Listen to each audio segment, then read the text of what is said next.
Welcome to Patreesha's Potpourri. This episode, I have a wonderful guest for you, an informative guest, Linda Cousins Newton. Who is Linda Cousins Newton? She's founder and co-coordinator of the Nana Tubman Honor in Ghana project. Linda Cousins Newton is an international published writer, educator, and biblical Underground Railroad storyteller, a scholar, reenactor, blogger, and lecturer on the Black Seminoles.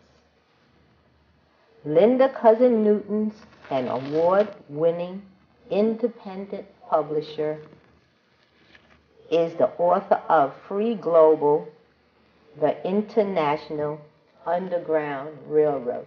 Welcome to Patreesha's Potpourri. Thank you so much for inviting me. It's a delight to be here. Linda, you have brought so many wonderful and interesting artifacts for us for this particular program. And I want to thank you for bringing these things. And I'm so curious and I'm so excited about so many of the things that you have right here.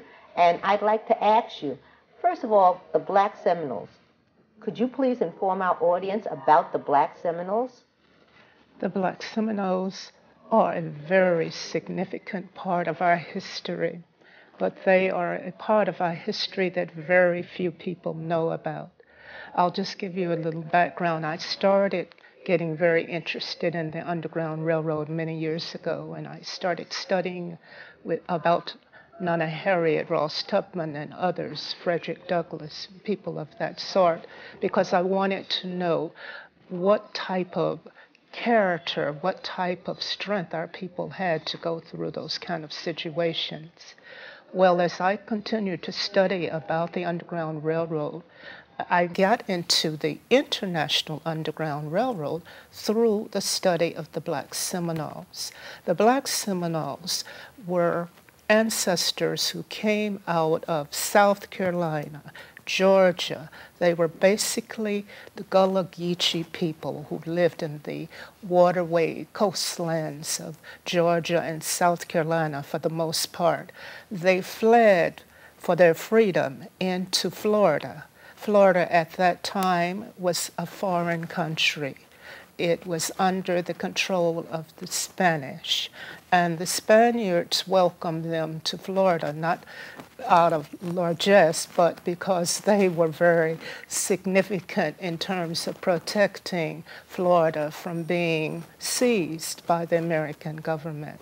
So the Seminoles, who had been coming into Florida for a long time, and they had been in maroon colonies, but the ones that came into Florida in the 1600s and the 1700s came together with the Native American Seminole people, and they formed coalitions. I call them freedom coalitions. You had the Seminoles who, well, they were basically called Seminoles because the Native Americans who came from the Creek contingency in Alabama and Georgia. And the Black Seminoles came, as I was saying, from the Gullah Geechee people.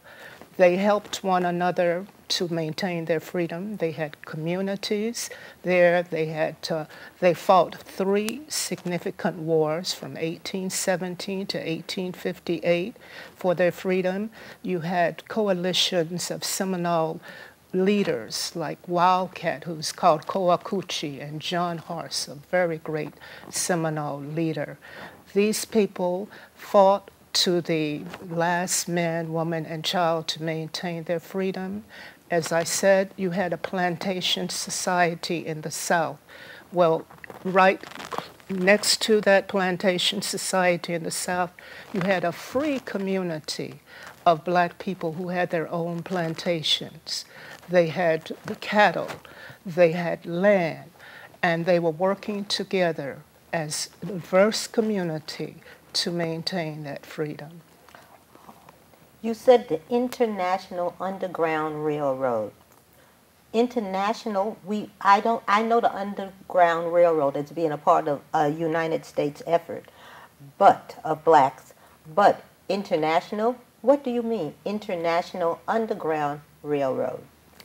Well, when the Seminoles, the Black Seminoles, came into Florida, you had the slaveholding society of the states continuously coming in to try to recapture them. Some of them had been born free in Florida. So as I said, you had 3 wars in which the Seminoles, working along with the Native American Seminoles, defeated those who came in to try to seize them at every turn. They were able to defeat the slaveholders who came in. They were able to defeat the American military, including the Marines and the Army, because they were fighting for their freedoms. They had their own, as I said, they had their own lands, they had plantations, they had a wonderful society where the red Seminoles and the black Seminoles were working together. And they were called slaves. You will see in some of the material that they are called slaves, but they actually were not slaves. They were freedom colleagues. Linda, Cousins Newton, there is a wonderful flag in which you brought in. Could we have a zoom in on that flag?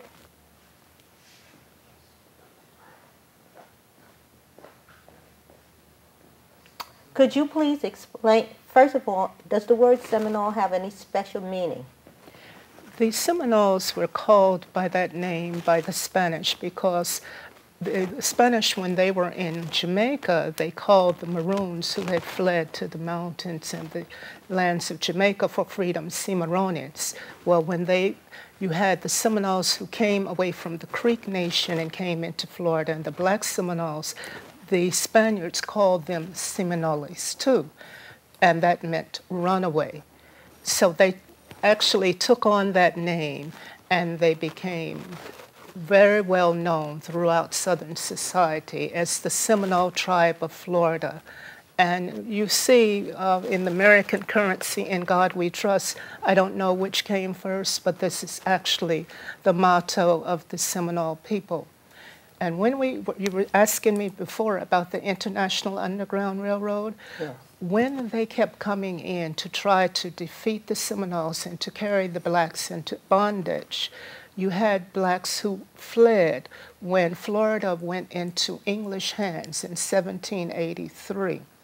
You had the blacks who fled into Cuba with the Spaniards. So they took the International Underground Railroad to Cuba. They also went to England because you had blacks who fought in the Revolutionary War, and the British promised them, as a result of their service, that they could be free. Well, when the British were in control of Florida, a lot of the black Seminoles came into Florida. But when Florida went back under Spanish control, they went into England and Europe with the English. They went into Mexico later on. They went into the Bahamas, where my husband is a descendant of the black Seminoles of the Bahamas. They fled there during the 1820s and formed the first black Seminole community in the Bahamas, in Andros. So you had the Seminole influence going throughout the world, not just nationally, but internationally. I see that you've brought lots of artifacts, and would you please like to show us some of the artifacts and what they mean? And let's start with some, evolve. Let's start with what you think it would be the best. All right. Well, I would start with some of this literature that your listeners can learn more about the Black Seminoles. This was one of the first books that I read on the Black Seminoles, and it's actually by a Black Seminole descendant, the late Issaham Bryant of Florida.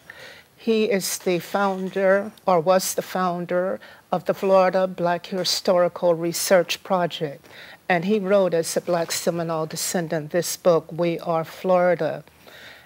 When I was teaching a course on the International Underground Railroad online, I accidentally found that my husband's people were descended from the Black Seminoles, which I didn't know and he didn't know.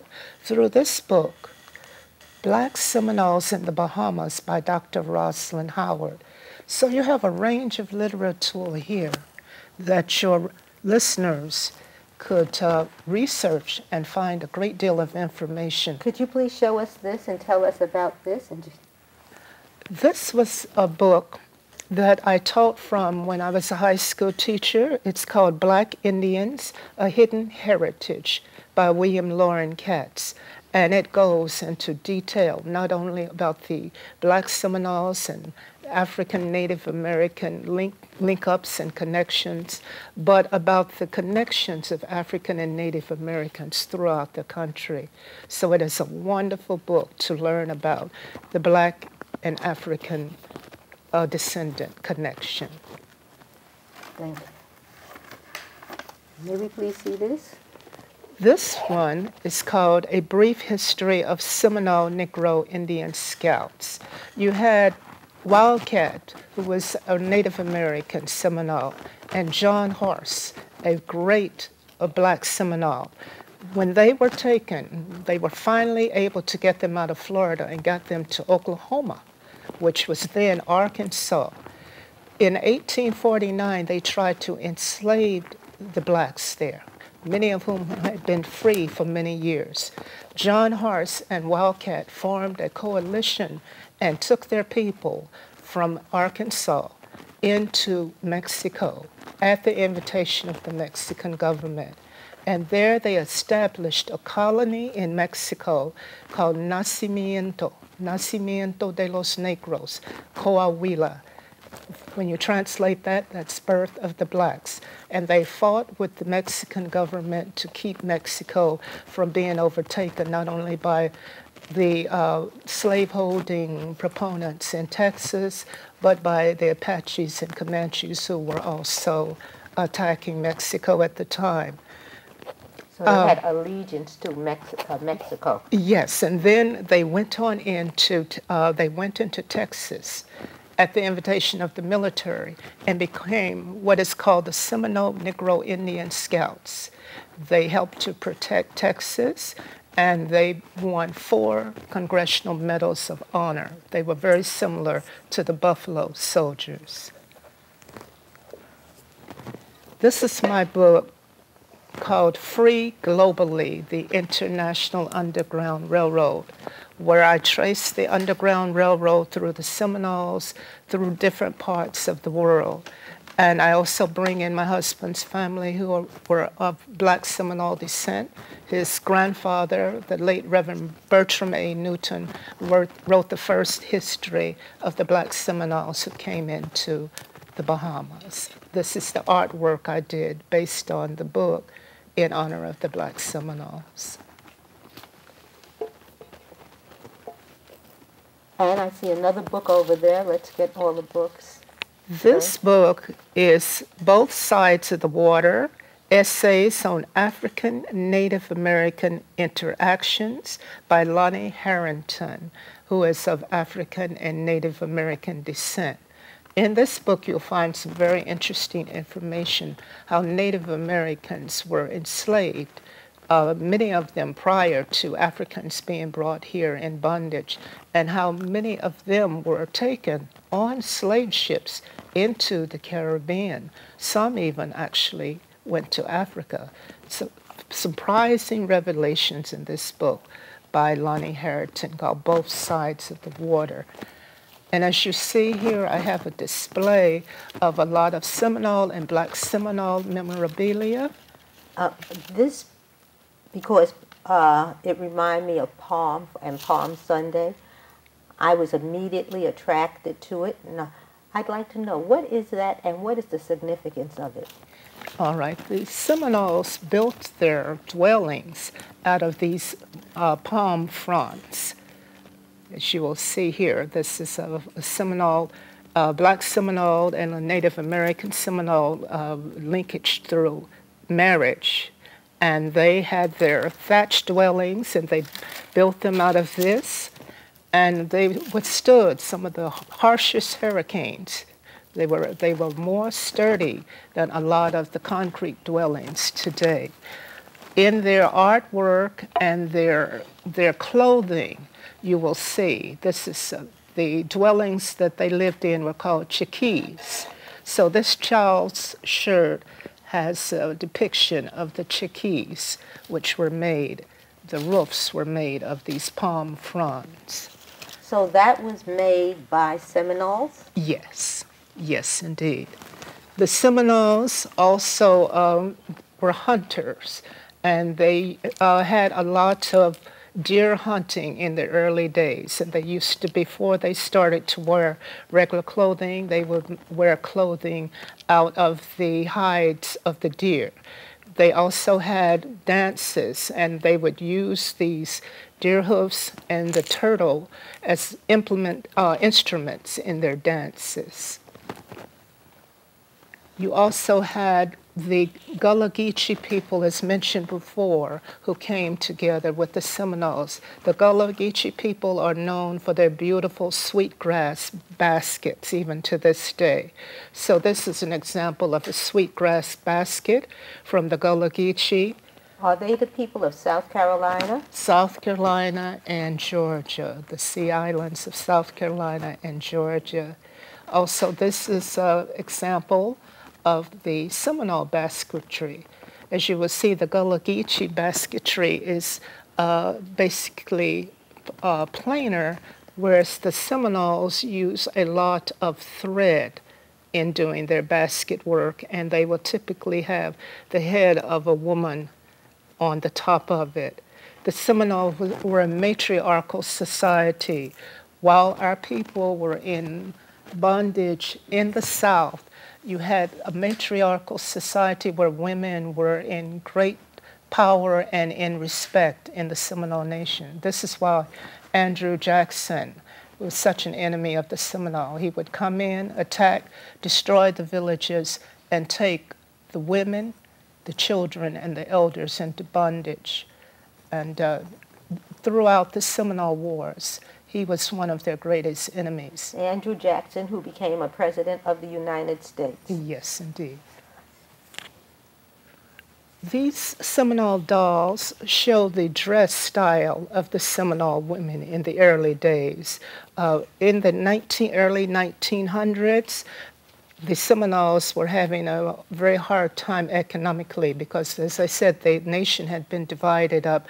Many had been taken not on the Trail of Tears. It was actually a Trail of Tears, but it wasn't by walking as many of the Native Americans had had to do. They took them by boat because they were such a powerful people. They are known as the only unconquered tribe, that they had to take them by boat into Indian territory. And they would not go unless their black colleagues, family, and friends could go along with them. The blacks are known to have been some of the most fiercest fighters of the Seminoles. When you hear of the Seminole Wars from 1817 to 1858, they call them Indian Wars. They were African Indian Wars, and they were some of the most powerful wars, even compared to Vietnam. They were unable to defeat them. That's why they are known as the unconquered tribe. And the women wore this type of headdress. They wore beads, and they would add layers and layers of beads as long as they lived. And when they were about ready to leave the world, they would start taking off one set of beads after another. So this depicts how the Seminole women dressed. I think this is a good example in photograph form. Yes, this is actually of a young black Seminole woman. And as I said, the Seminoles went completely into different countries. The Bahamas is known for its fabulous Junkanoo Festival. In Junkanoo, you will hear the drum beats of Africa, but you'll also hear the Indian music. You'll see the feathers. In fact, the Seminole leaders used to wear these plumes in their hats. Well, when you go and you hear Junkanoo, and that Junkanoo beach, you will see them dancing around much larger plumes than this in their headdresses. So here you have representation of a red Seminole, and here you have the Black Seminole. When you see Junkanoo, you will see the African and Indian influence together. There may be some of our speakers, Miss Linda, that do not understand what Junkanoo is. Please explain what Junkanoo. I am a Bahamian descendant, so I understand Junkanoo, but our audience may not. All right. Junkanoo is an ancestral festival that takes place in the Bahamas, where you have drums, you have dance, you have costumes, you have cowbells, the ringing of the cowbells. It was started in the early 1800s as a day when the enslaved people would have a time to be free.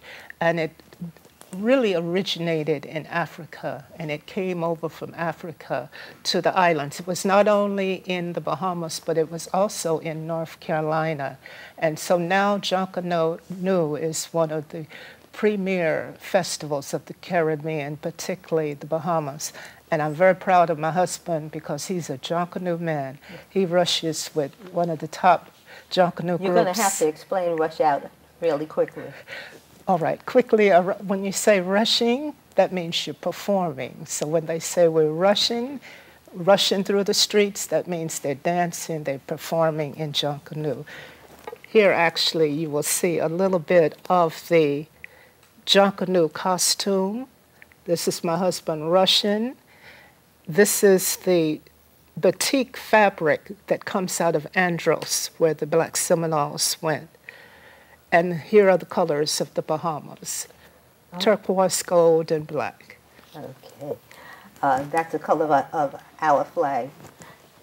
Is there anything on this table, because we only have a minute or two left, that you would like to show? And I think there's something right under that piece of palm. Yes. I like this book because a lot of books just would show the red Seminoles, but here you see the black and red Seminoles together. They were a coalition. They were family. They were friends. They were independent. And very, very quickly, this jacket represents the connection between the black and the red Seminoles. Mudcloth from Africa, with the Seminole patchwork and design and created by my friend Reverend Atia Anaton, a designer who I asked to bring together the African and the Native American in this jacket. Miss Linda, Cousin Newton, I must say that this has been really filled with lots of knowledge. I think you're going to have to come back again. I really, really appreciate this information. And Native American culture was originally a part of America. If I might say, they can continue to get this information by going to my website, www.blackseminoles.com. I'm so sorry, I couldn't hear that. Could you repeat that again slowly?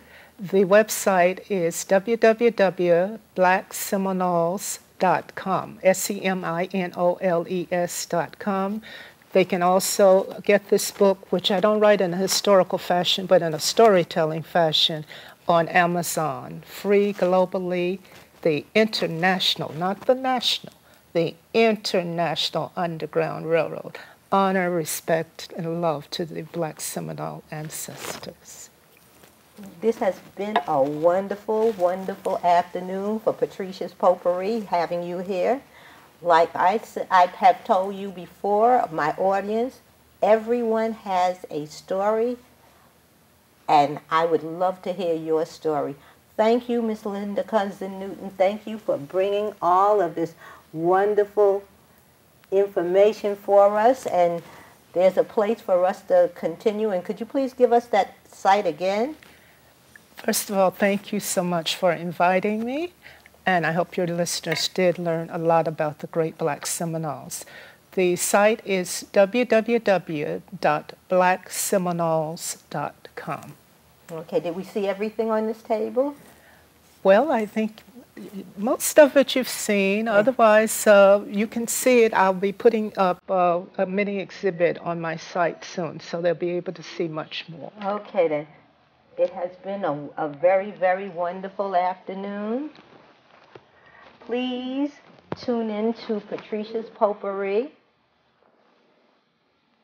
And if you have a story, please contact us in writing here at BronxNet, and maybe your story will be a part of Patreesha's Potpourri. Thank you. Thank you again.